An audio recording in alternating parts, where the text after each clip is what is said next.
Kami, Ilocano po kami. Ilocano po kami. Walang solid north. Ang meron ngayon, solid north, Sara Duterte! Duterte! Duterte!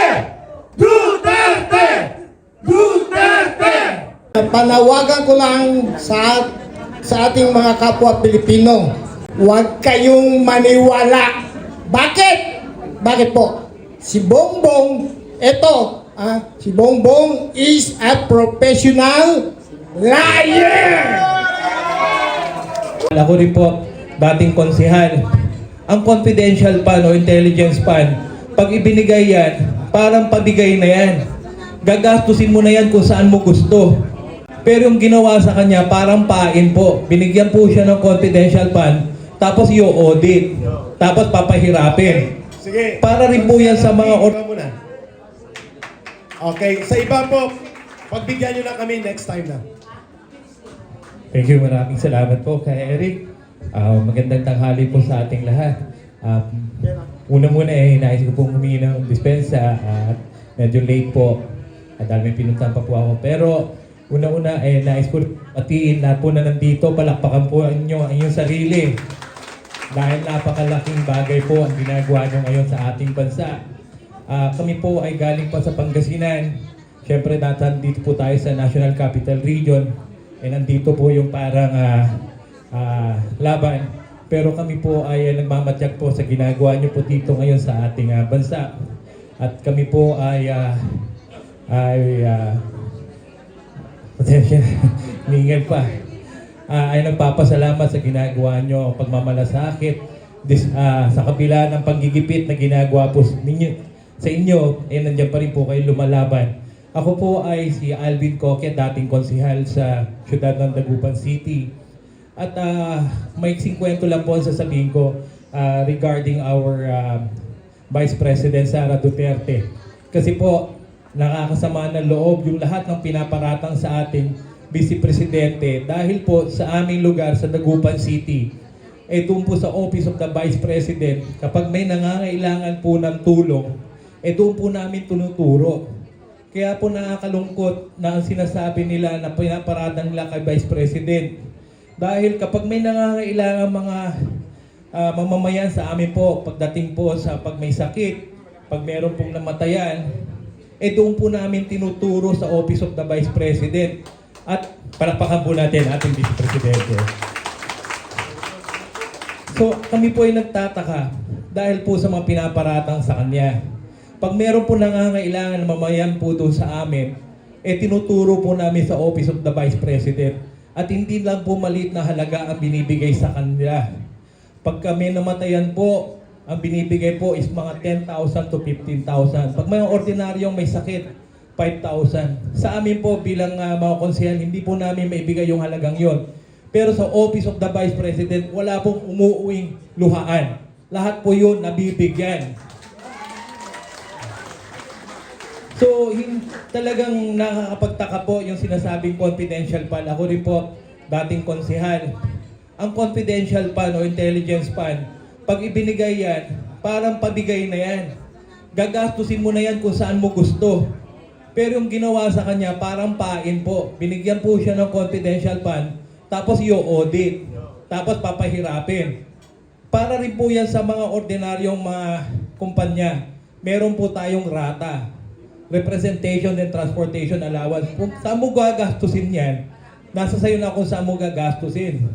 Pero bakit bigla-bigla na lang nilang i-audit, tapos papahirapan, last minute na yung pagbibigay.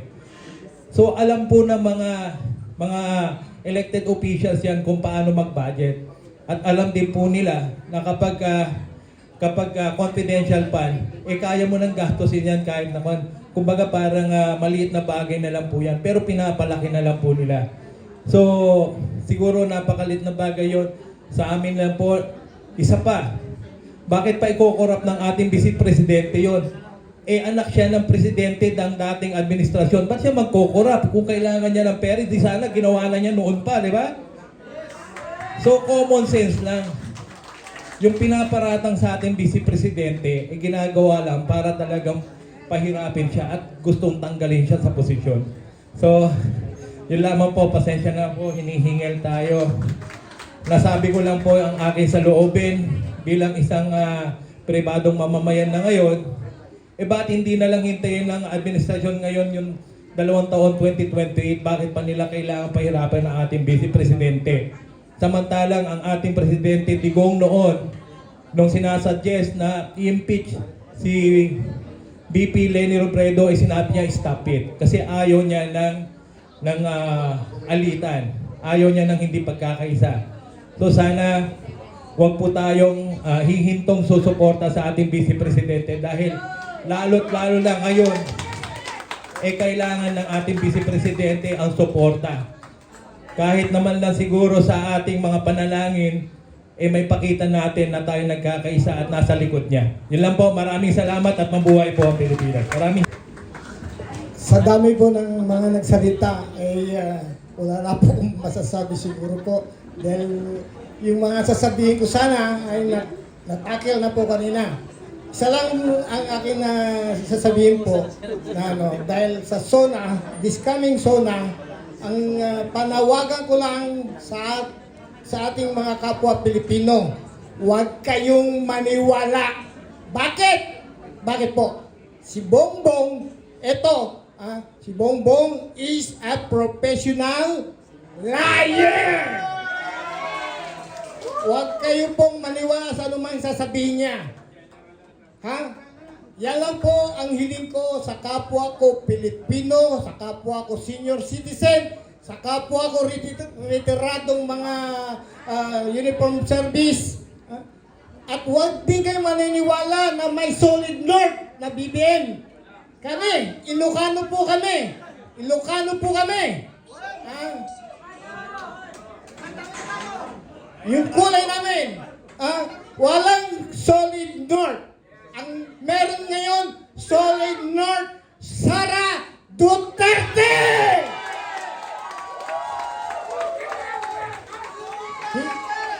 Duterte! Duterte! Duterte! Duterte! Duterte!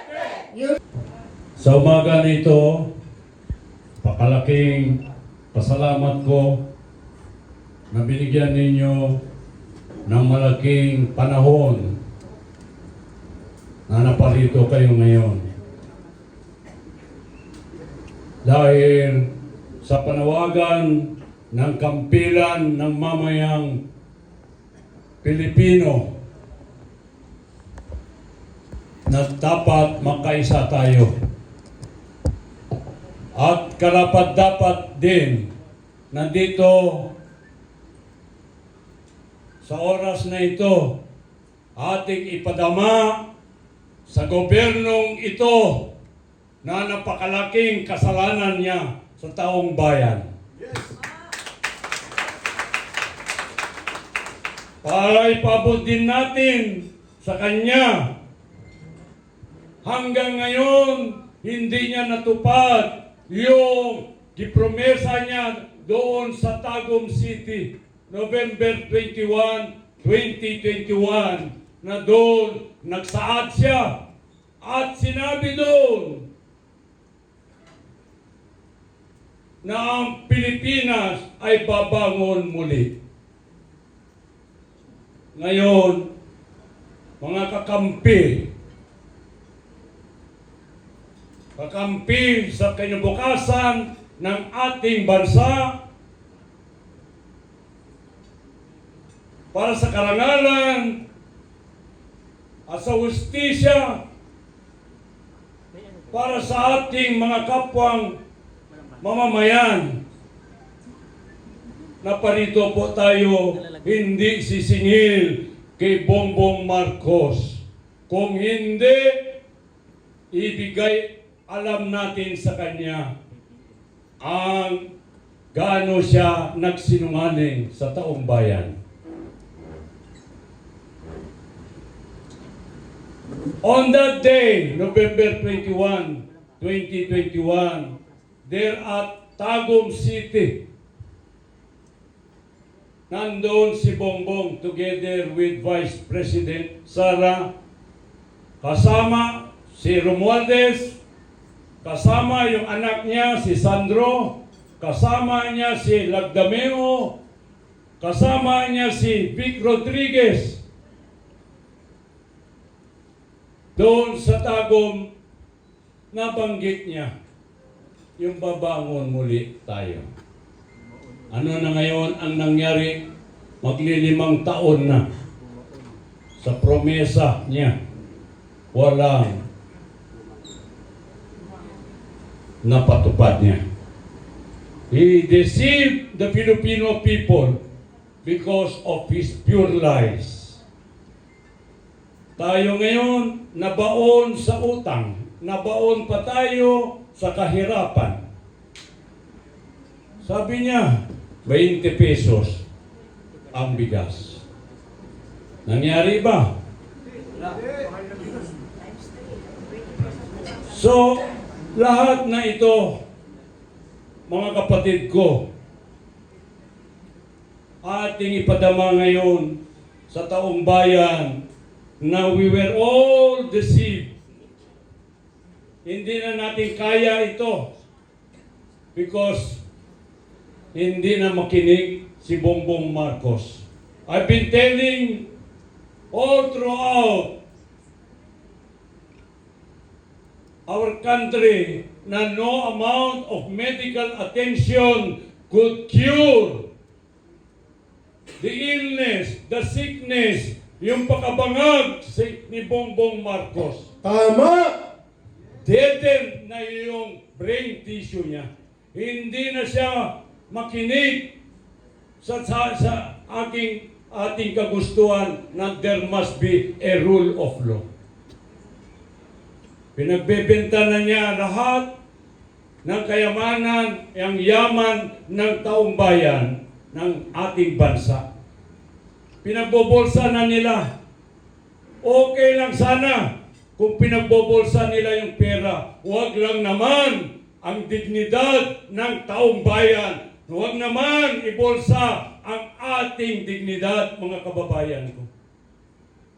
Kahit sino na lang pwede niya ipakulong. Where is the rule of law? Where is justice?